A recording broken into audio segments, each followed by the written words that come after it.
दोस्तों, क्या होता है जब एक वीरान टापू पर बच्चे फंस जाए। उन्हें जिंदा तो रहना है, पर कोई समझाने वाला, रास्ता दिखाने वाला और हिम्मत देने वाला अगर कोई बड़ा इनके साथ ना हो तो इन बच्चों के साथ क्या होगा। ये कहानी ऐसे ही कुछ कम उम्र लड़कों के बारे में है। अब इनके साथ क्या होता है आगे पता चलेगा। अगर आप हमारे चैनल पर नए हैं तो सब्सक्राइब करना ना भूलें। शुरुआत होती है दूसरे विश्व युद्ध के समय से।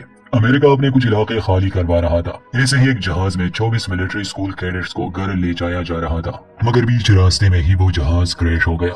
हादसा एक वीरान टापू के करीब हुआ था, इसलिए बच्चे अपनी जान बचाकर टापू पर आ गए क्योंकि उन्हें लाइफ बोट मिल चुकी थी। इस हादसे में एक पायलट भी जिंदा बचा था, मगर वो घायल हो चुका था। ये बच्चे उसे भी अपने साथ आइलैंड पर ले आते हैं। उसका नाम कैप्टन बेंसन था। ये इकलौता अडल्ट था, मगर वो अपने होश में ही नहीं था। शाम को ये आइलैंड पर पहुंच जाते हैं और रात को इन्हें भूख और प्यास लग गई। इनके पास राशन नहीं था। इन बच्चों में से एक जो बाकी सबसे उम्र में बड़ा था और रैंक के हिसाब से वो कर्नल भी था, उसका नाम राल्फ था।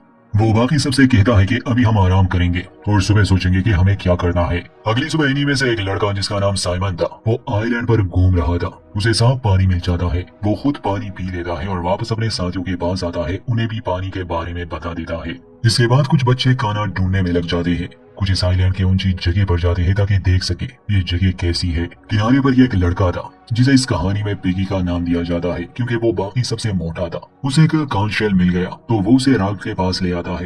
राल्फ उसे बचाता है तो सभी बच्चे किनारे पर इकट्ठा हो जाते हैं। राल्फ सबको बताता है कि ये कांच जिसके पास भी होगा वो बाकी सबसे अपनी बात कर पाएगा। राल्फ कहता है कि शायद इस आइलैंड पर कोई नहीं रहता, हमें एक साथ रहना होगा। इन्हीं में से एक लड़का था जैक, जो कहता है कि शायद हमें पूरे आइलैंड को सही से देखना चाहिए। खैर, लगता है जैसे जैक वाले कैरेक्टर के नसीब में क्रैश होना और आइलैंड पर सर्वाइवल करना ही लिखा है। यहाँ बिगी भी अपनी बात सामने रखता है। वो कहता है कि कोई नहीं जानता हम कहाँ हैं और शायद हमें बचाने के लिए कोई भी ना आए। राल्फ सबको समझाता है कि सबसे पहले तो हमें आग जलानी होगी और वो आग जलती रहे ताकि यहाँ से अगर कोई भी गुजरे तो वो देख सके, और हमें रूल्स बनाने होंगे। जैक आगे आता है और कहता है कि मैं आग जलाने का काम करूंगा। कुछ बच्चे कहते हैं कि हमारा लीडर राल्फ नहीं बल्कि जैक होना चाहिए, मगर कुछ कहते हैं कि नहीं, राल्फ पहले से ही हमारा लीडर था और वही रहेगा। जैक राल्फ को मुबारकबाद देता है कि वही लीडर है, मगर राल्फ सबसे कहता है कि लीडर बनने की कोई बात नहीं है, हमें एक साथ काम करना होगा, एक दूसरे का ख्याल रखना होगा। इसके बाद ये लोग काम करने लगे। जैसे जैक और उसके कुछ साथी कैंप बनाने में लग जाते हैं, तभी पिगी उनके पास आता है और कहता है कि शायद हमें जहाज का मलबा ढूंढना चाहिए, मदद आने तक हमें खुद को सुरक्षित रखना है। मगर जैक कहता है कि हमें बचाने के लिए कोई नहीं आने वाला और जहाज का मलबा समंदर में डूब चुका है। ये सुनते ही पिगी उस पर गुस्सा करता है कि तुम बाकी सबको डिमोटिवेट कर रहे हो। ये सुनते ही जैक उसका नाम पिगी रख देता है और ये भी कहता है कि यहाँ सबसे बेकार तुम ही हो। अब जैक पिगी का मजाक उड़ाने लगा तो बाकी बच्चे उस पर हंसने लगे। ये देखकर राल्फ वहां आता है और सबको चुप कराता है। कैंप बनाने के बाद इनमें से कुछ पहाड़ी पर जाते हैं और लकड़ियां जमा करके वहां आग जला देते हैं। आग जलाने के लिए वो पिगी के ग्लासेस यूज करते हैं क्योंकि उसकी नजर कमजोर थी। ये ज्यादा ध्यान नहीं देते, इसलिए आग बेकाबू हो जाती है और पास के एक पेड़ को जला देती है। खुशकिस्मती से आग वाले इस हादसे में ये बच्चे सुरक्षित रहे। वो पेड़ जलने के बाद ये लोग वहाँ सही से आग जला देते हैं और हर कोई वहाँ पहरा देता है ताकि आग जलती रहे। रात को ये बच्चे किनारे पर आग जलाए बैठे थे, तभी जैक एक डरावनी कहानी सुनाता है जिससे कुछ बच्चे तो बहुत डर जाते हैं बल्कि रोने लग जाते हैं। सुबह होती है तो जैक और राल्फ हालात के बारे में बात करते हैं। सिर्फ राल्फ को ही फिक्र थी, मगर जैक को बिल्कुल चिंता नहीं थी। वो कहता है कि हम यहाँ ठीक रहेंगे। इसी के साथ वो राल्फ के साथ हंसी मजाक में लड़ने लगा और इसके बाद दोनों आइलैंड के जंगल में जाते हैं जहाँ इनके करीब से एक जंगली बोर गुजरता है, मगर इसका शिकार करना इतना आसान नहीं है। शाम को दिखाया जाता है कि जो बच्चे आग जलाने की ड्यूटी पर थे वो एक छिपकली को पकाकर खाने लगे।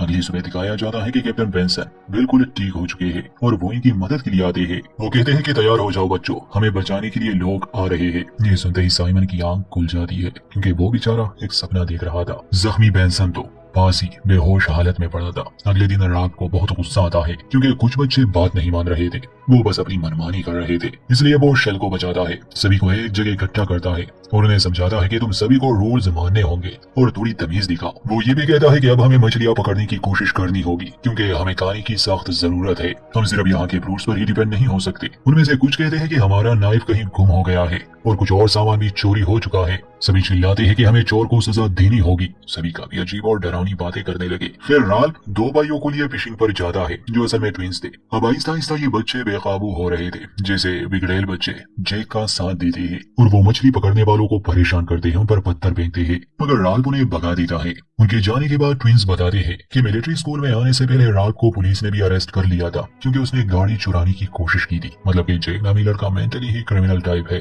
अब जो लड़के जैक के साथ मिले थे वो जैक के कहने पर लकड़ी के भाले बना देते हैं। जैक ने जंगल में बोर्स को देख लिया था और ये लोग उन्हीं का शिकार करने वाले थे।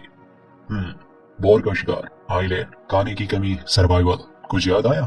खैर, बैक टू दिस स्टोरी।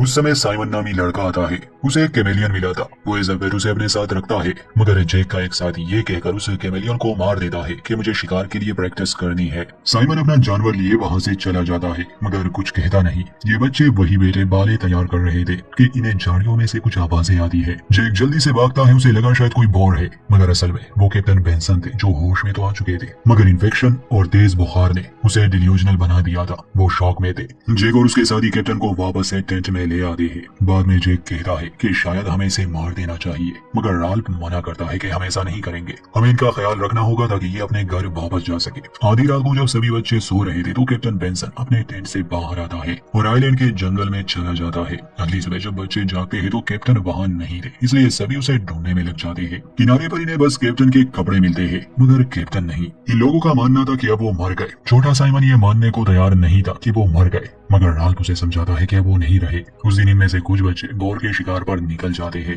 काफी तलाश के बाद इन्हें एक बोर नजर आता है, मगर उसका शिकार करना इतना आसान नहीं था। रोजर नाम एक लड़का बोर को पकड़ने की कोशिश करता है, मगर नाकाम हो जाता है। रोजर कहता है कि मैंने उसे जख्मी कर दिया है। ये देखकर जैक उसके चेहरे पर बोर का खून लगाता है, मतलब बहादुरी की निशानी के तौर पर, और अपने पैस पर भी एक निशानी बना देता है। रात को वो रोता है। अगले दिन दिखाया जाता है कि एक हेलीकॉप्टर इस आइलैंड के करीब से गुजर रहा है। बच्चे मदद के लिए बहुत आवाजें देते हैं, मगर वो इन्हें देख नहीं पाते और चले जाते हैं। इस बात के लिए राल्फ जैक को दोषी ठहराता है कि अगर तुम लोगों ने मेरी बात मान ली होती, आग जल रही होती, तो वो हमें देख लेते, मगर जैक अपनी ही मनमानियां कर रहा है। इस बात को लेकर दोनों के बीच झगड़ा शुरू हो जाता है। जैक कहता है कि मैं शिकार कर रहा था और अब उन्होंने बोर का शिकार कर भी लिया था। वो अपने लोगों का लीडर बन चुका था। झगड़े के बीच में पिगी आता है। जैक उसे शुरू से पसंद नहीं करता था, इसलिए वो उसे धक्का देकर दूर फेंक देता है और सबसे कहता है कि हम शिकारियों की एक अलग टोली होगी और उन लोगों की अलग जो घर जाना चाहते हैं। काफी बच्चे जैक का साथ देते हैं क्योंकि वो जैक से पंगा नहीं लेना चाहते थे। उस समय राल्फ जैक को समझाता है कि हमें एक साथ रहना होगा, मगर वो उसकी बात नहीं मानता और अपना शिकार वहाँ से ले जाता है। रात को जब राल्फ अपने साथियों के साथ बीच पर था तो उसे भी एक सपना आता है कि एक हेलीकॉप्टर इस आइलैंड की तरफ आ रहा है, मगर पहुंचने से पहले ही वो क्रैश हो गया। राल्फ की आंख खुलती है तो देखता है कि तेज तूफान आने वाला है, इसलिए वो अपने साथियों को लेकर जंगल में चला जाता है। सुबह होती है, सभी ठीक थे, किसी को चोट नहीं आई थी, मगर इन्हें बहुत भूख लगी थी। उनमें से एक राल्फ से कहता है कि हमें भी शिकार पर जाना चाहिए, मगर ट्विंस बताते हैं कि शिकार वाला इलाका तो पहले से ही जैक और उसके दोस्तों ने ले लिया है, इसलिए ये लोग पहाड़ी पर जाते हैं और आग जलाते हैं। दूसरी तरफ जैक और उसके दोस्त दिखाए जाते हैं जो बोर्स के शिकार पर आए थे। लैरी नाम एक लड़का था। वो एक इग्वाना देख लेता है और उसके पीछे पीछे गुफा में पहुंच जाता है। गुफा में पहुंचकर एक आदमी उसे पकड़ने की कोशिश करता है। लैरी घबरा जाता है। उसके पास बाल आता, इसलिए वो उसे जख्मी करके बाहर निकल आता है। बाद में वो जैक को इस बारे में बताता है कि गुफा में एक राक्षस है, उसने मुझ पर हमला किया। जैक को यकीन नहीं आ रहा था, इसलिए जैक और एक लड़का देखने जाते हैं, मगर अंदर जाने से पहले ही वो तेज आवाजें सुनते हैं। दोनों इतने डर गए कि वहाँ से भाग आते हैं। बाद में जैक जब आग लेने पहाड़ी पर जाता है तो राल्फ के दोस्तों को खबरदार करता है कि इस आइलैंड पर एक राक्षस है जो गुफा में रहता है। इससे बाकी बच्चे डर जाते हैं और राल्फ के पास आते हैं। राल्फ, पिगी और उसके दोस्त अपने एक साथी को लेने जा रहे थे जो राक्षस के डर से अब जैक के साथ मिल गया था, मगर जैक के साथी उन्हें रोकते हैं और इनसे नाइफ मांगते हैं। पिगी वो देने से इनकार करता है कि वो कैंप का है। रात को जैक और उसके दोस्त चुप कर इनके कैंप पर हमला करते हैं, इसे नाइफ भी छीन लेते हैं और पिगी के ग्लासेस भी डैमेज कर देते हैं। इस वजह से वो रोता है क्योंकि उसे सही से दिखाई नहीं देता था। अगले दिन साइमन जाता है जैक के साथियों के पास और उनसे गुफा के बारे में मालूम करना चाहता था। असल में जैक और उसके साथी बोर का कटा हुआ सर गुफा ले जाते हैं ताकि उस राक्षस को दे सके। इसके बदले राक्षस इन्हें नुकसान नहीं पहुंचाएगा। साइमन ये सब चुपके से देख रहा था। गुफा से वापस आने के बाद जैक और उसके साथी सीधा आते हैं राल्फ के कैंप में। उसे ऑफर करते हैं कि हम शांति चाहते हैं और आपको खाना देना चाहते हैं। तो रात को जब ये लोग इनके कैंप पर जाते हैं, ट्विंस भी राल्फ राल्फ का साथ छोड़कर जेक के शिकारी टोली में शामिल हो जाती है क्योंकि उन्हें भूख लगी थी और खाना सिर्फ उन्हीं के पास था। वो पिगी को भी खाना देते हैं। अब राल्फ के पास सिर्फ पिगी और साइमन बचे थे। साइमन इस वक्त इनके साथ नहीं था। जेक चाहता था कि ये लोग भी उसके साथ हो जाए और इस आइलैंड पर जानवरों की तरह रहे, मगर पिगी भी इनकार करता है और राल्फ भी। असल में राल्फ तो जेक से बात करने आया था, मगर कोई उसकी बात नहीं सुनता क्योंकि उनमें से एक लड़का कहता है कि तुम्हारे पास वो शेल नहीं है, इसलिए तुम्हारी बात नहीं मानी जाएगी। जेक का फिर से इनके साथ झगड़ा हो जाता है और ये दोनों वहां से चले जाते हैं। दूसरी तरफ हमें साइमन दिखाया जाता है जो जंगल में था। उसने वो गुफा देख ली थी। ग्लो स्टिक लिए वो उस गुफा में जाता है क्योंकि वो जानता था कि कोई राक्षस नहीं हो सकता। वो सही था क्योंकि असल में वो कैप्टन बेंसन की लाश थी। वो जख्मी था और आवाजें उसी की थी। ये पहले जिंदा था मगर रोजर ने भाले से उसे मार दिया। ये देखकर वो घबरा जाता है। वहाँ जेक और उसके दोस्त आग के चारों ओर चक्कर लगा रहे थे जैसे शिकार के लिए रिचुअल कर रहे हो। ग्लो स्टिक लिए जब साइमन इनकी ओर भाग रहा था ताकि इन्हें बता सके कि उस गुफा में कोई राक्षस नहीं है बल्कि वो कैप्टन थे, तो उनमें से एक साइमन को राक्षस समझ लेता है जिसकी सब्ज आंखें थी, इसलिए बिना सोचे समझे ही वो उस पर हमला कर देते हैं। जल्द ही वो समझ जाते हैं कि असल में उन्होंने साइमन को मार डाला। राफ्ट साइमन की मौत पर बहुत रोता है। पिगी उसे सहारा देता है और कहता है कि शायद हमें राफ्ट बनानी चाहिए और इस आइलैंड से निकलना चाहिए। उस रात फिर से जेक और उसके दोस्त कैंप पर हमला करते हैं। पिगी के ग्लासेस ले जाते हैं। पिगी रोता है और राफ्ट से कहता है कि शायद हमें उनकी बात मान लेनी चाहिए, इसलिए अगले दिन दोनों उनके कैंप पर जाते हैं। ये लोग शेल अपने साथ ले गए थे। जेक गुस्से में कहता है कि मैं ये रूल्स नहीं मानता। वो कहता है कि हमें आग जलानी थी इसलिए हम ग्लासेस ले आए। राल्फ गुस्से में कहता है कि तुम्हें हमसे पूछना चाहिए था। तो जेक कहता है कि मैं हर वो चीज लूंगा जो मुझे चाहिए। इसके बाद दोनों का झगड़ा शुरू हो जाता है। तो पिगी उस शेल को बजाता है और सबसे बात करता है। वो उन्हें समझाने की कोशिश करता है कि शायद हम हमेशा के लिए इस आइलैंड पर फंसे रहे, हमें ऐसा नहीं करना चाहिए। वो मतलब की बातें करने लगा था मगर रोजर नामी लड़का उस पर एक बड़ा पत्थर गिरा देता है जिससे उसकी मौत वहीं पर हो गई। ये शॉकिंग नजारा सभी बच्चे देख रहे थे जिनमें से कुछ को ये डरा देता है, मगर अब जेक और भी सनकी बन गया और राल्फ को भी मारना चाहता था। राल्फ ये कहकर वहां से चला जाता है कि मैं इसका बदला लूंगा। रात को वो चुपके से कैंप पर आता है मगर ट्विंस जो वहां पहरा दे रहे थे वो उसे चेतावनी देते हैं कि बाकी लोग तुम्हें मारने का प्लान बना रहे हैं, इसलिए भाग जाओ। उसी रात जब वो जंगल में छुपा था तो जेक और उसके दोस्त आग लगा देते हैं ताकि राल्फ जंगल से बाहर आए। एक जगह वो छुपा था। ट्विंस उसे देख भी लेते हैं मगर जेक से झूठ बोलते हैं और अंत में जब वो बीच की तरफ भाग रहा था तो ठीक उसी समय यूएस मरीन का एक ऑफिसर यहाँ इस आइलैंड पर आ चुका था। उसे देखकर राल्फ घुटनों पर बैठ जाता है और कुछ देर बाद भाले लिए बाकी लड़के भी वहाँ पहुँच गए। राल्फ फूट फूट कर रोता है और वो ऑफिसर ये देखकर हैरान खड़ा था कि आखिर यहाँ हुआ क्या। इसके बाद इन बच्चों को रेस्क्यू कर लिया गया मगर ये सब इन्हें जिंदगी भर याद रहेगा और यहीं पर कहानी का अंत। दोस्तों वीडियो अच्छी लगी तो लाइक करें, चैनल सब्सक्राइब नहीं किया तो प्लीज कर दे।